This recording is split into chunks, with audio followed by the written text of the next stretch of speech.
Hello, I'm Dr. Patricia Shaw, and welcome back for the fifth instalment of the Robotics Programming with Robot Benchmark series. In this video, we'll be having a look at the pick and place challenge, so let's get started. So as part of this challenge, they're using the U-Bot robot, which has a mobile base with 4 mecannum wheels and an arm with 5 degrees of freedom and a 2-finger gripper on the arm. The challenge involves collecting a small green box from a conveyor belt and transporting that to place it into a packing box. So let's first of all have a look at these mecannum wheels.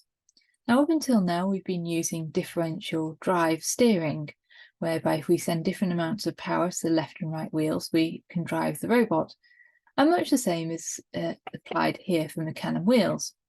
If all the wheels are driving forwards at the same speed and will drive in a straight line, slight variations in the amount of power will give us a gentle curve left or right. And if we have the wheels driving forward on one side and in reverse on the opposite side, then we will turn on the spot. But mecannum wheels have a almost bonus or hidden functionality whereby they can also drive sideways. And to achieve this, you actually have the diagonal wheels paired up. So if one pair of diagonals is driving in one direction and the other pair of diagonal wheels is driving in the opposite direction, then the robot will drive sideways. And that might come in handy. But let's have a look at the other part of the robot. Now, although not strictly necessary to be able to achieve this challenge, this particular challenge does give me the opportunity to expand a bit more on the kinematics, particularly with relation to the arm. Now, we've mentioned kinematics previously when talking about the wheels and the particular wheel configurations there for the mecannum wheels is an example of kinematics. However, when we talk about arms, then it becomes a lot more important to understand exactly what these kinematics are saying. And essentially, the kinematics is describing what the configuration of a particular robot is, i.e. what are the solid parts or the links of the robot, what are the joints in the robot. In the case of a wheeled robot, then we have typically a solid chassis, we have a solid wheel, and that wheel will be connected to the solid chassis by a joint. And that joint will be in the center of the wheel, which is then able to rotate freely around a single axis, enabling that wheel to turn and therefore driving the robot. So the kinematics are describing how the joints are connected together and how they are actually able to move. Again, in the case of a wheel, we don't tend to have any constraints or limitations on how far the wheel can rotate. It just rotates freely, an infinite amount around that single axis.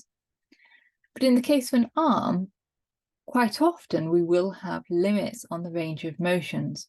And very often when we are talking about robot arms, we're using terminology and modeling it based on how our own arms move.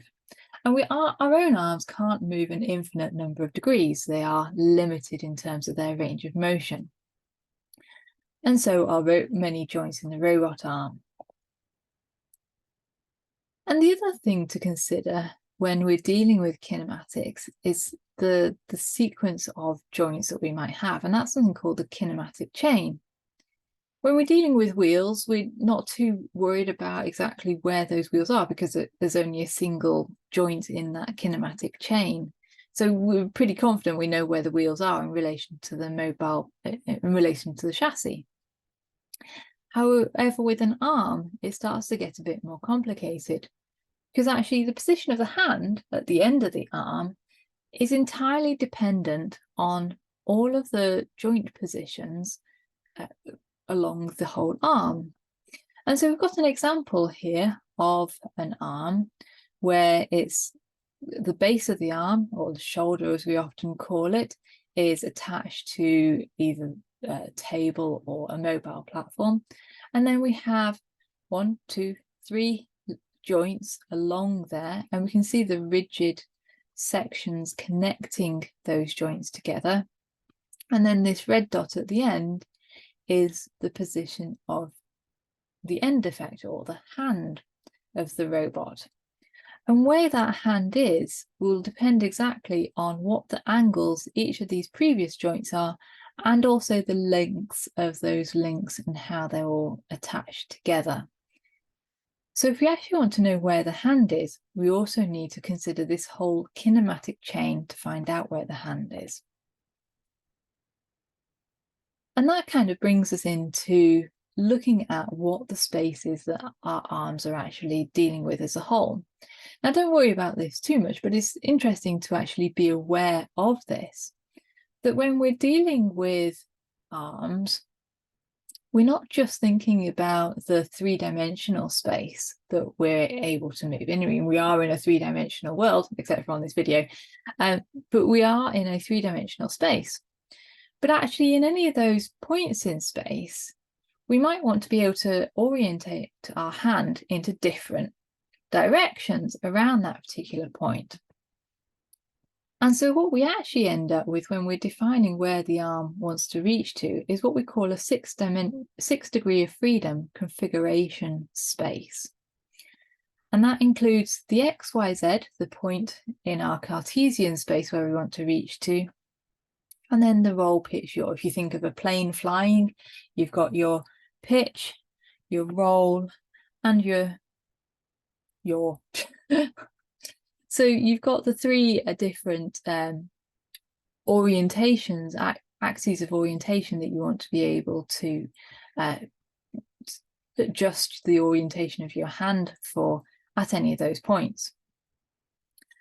And a couple of other useful terms when we're talking about arms is whether an arm is under or over actuated. And what that typically means is how many joints does it have in relation to that configuration space?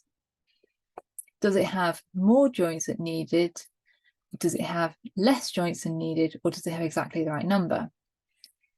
And if we have an arm that has 6 degrees of freedom, so 6 joints in it, then we know we should actually be able to reach all of the points inside that robot's workspace. So the workspace defines essentially all of the points that it can reach. And with a 6 degree of freedom arm, we know we can actually cover all 6 of those degrees of freedom in the configuration space.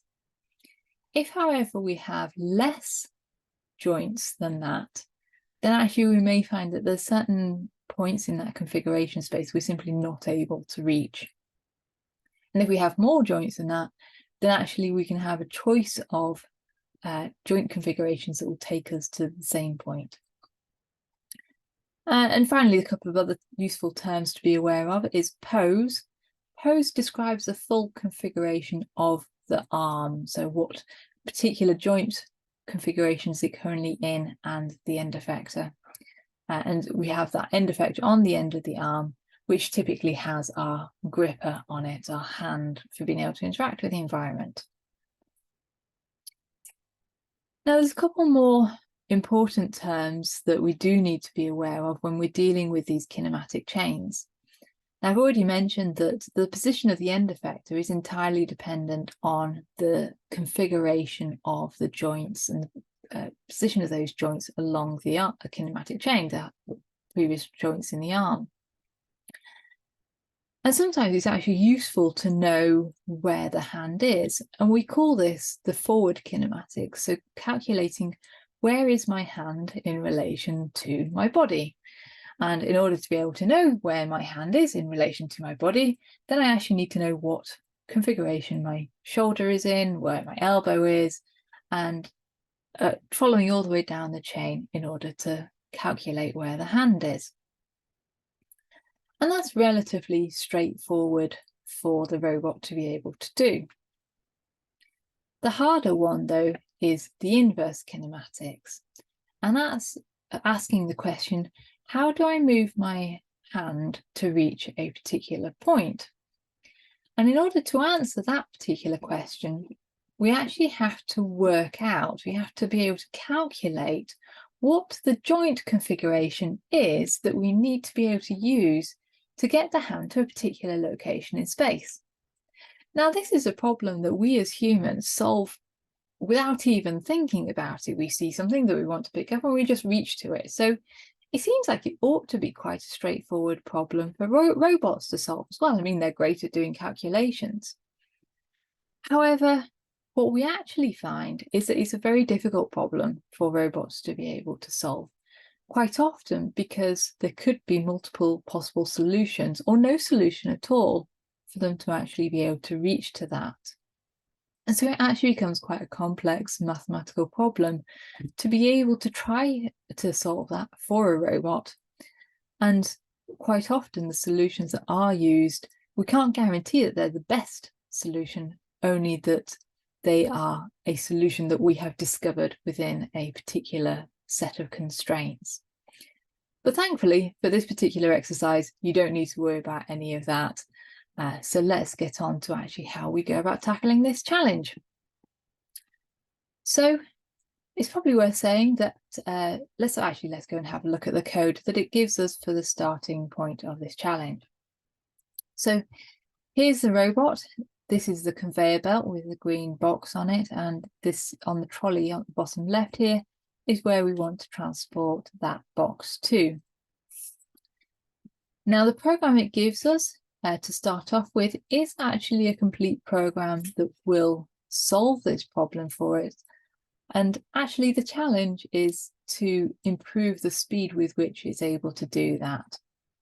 So let's have a quick look at the program that it gives us.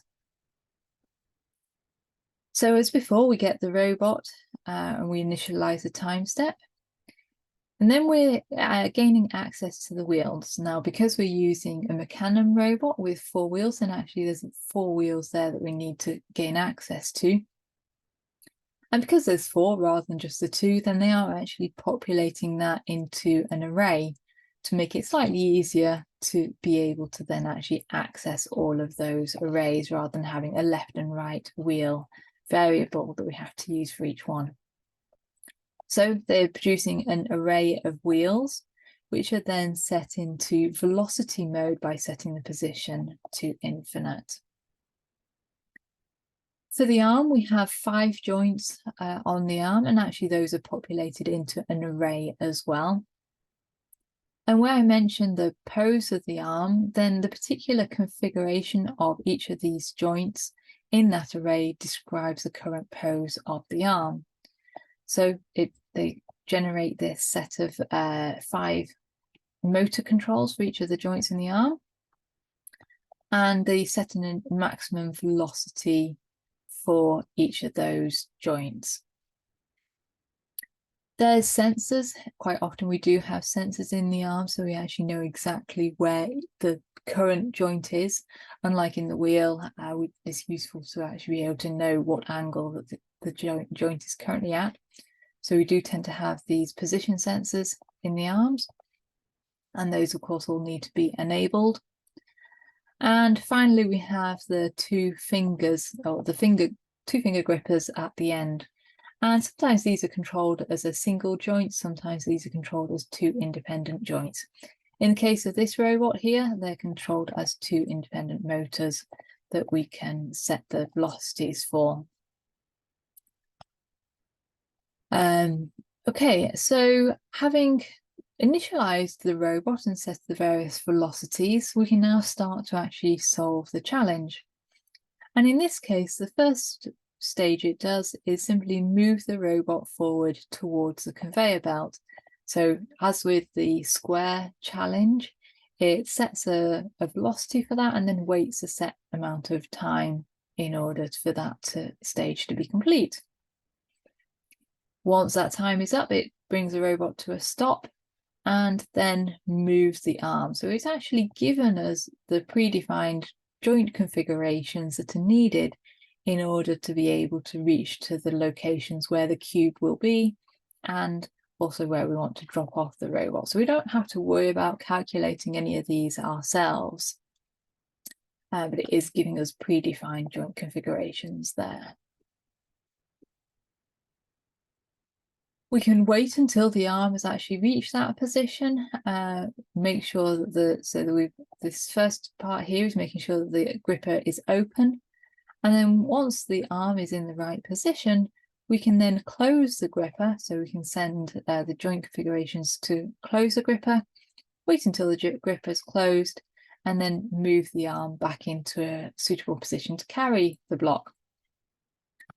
Once we've done that, the robot then turns around and starts to make the series of movements to drive towards where we want to actually drop off the block. And it does that in a series of stages.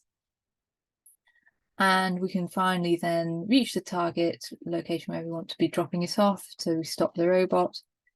And again, it gives us the arm configuration already predefined for being able to get the arm into the perfect location, and opens the fingers to grip it. And just to help understand that, let's actually run this and see what's going on. So the conveyor belt is initially moving, but it does come to a stop. So the block is in a known position, which means that the robot's able to drive up to it and use that predefined arm configuration to pick up the block. Once it's picked it up, it then rotates around. Let's say, thankfully, this program is a complete program, so we're not actually having to worry about calculating any kinematics for the arm.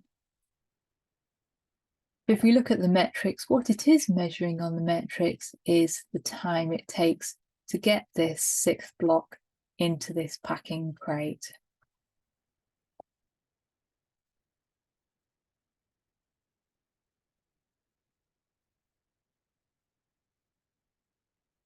It's making those series of fine adjustments.